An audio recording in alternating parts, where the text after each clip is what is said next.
বাঙালি মেয়েদের কিন্তু বছরের এই প্রথম দিনটা শুরুই হয় মিষ্টি একটা সাজগোজ দিয়ে। তোমাদের কি মতামত আমি জানি না।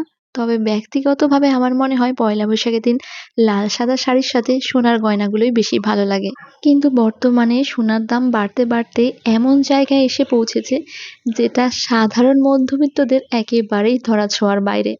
আমার তো এখন সোনার দোকানের সামনে দিয়ে যেতেও ভয় লাগে। আর আজকের ভিডিওতে তোমরা একটা জিনিস খেয়াল করেছো কিনা জানি না, আজকের ভিডিওটা করার সময় কিন্তু সোনাই আমাকে অনেক হেল্প করছিল।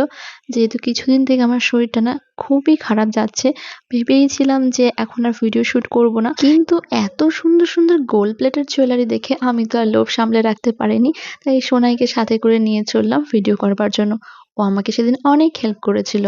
আর এই গোল্ড প্লেটের জুয়েলারিগুলো এতটাই লাইট ওয়েট এবং কমফোর্টেবল, পরেই মনেই হচ্ছিল না যে আমি কোনো গহনা পরেছি।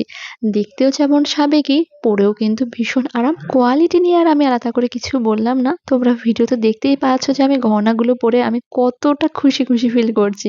এবারে তোমরা নিশ্চয়ই দামের কথা ভাবছো, দামটা কিন্তু তোমার আমার বাজেটের মধ্যেই, তাই ওই নিয়ে আর চিন্তা করার দরকার নেই। স্ক্রিনে দেওয়া নাম্বারে তোমরা হোয়াটসঅ্যাপ অথবা কল করে নিও, সমস্ত ডিটেলস পেয়ে যাবে।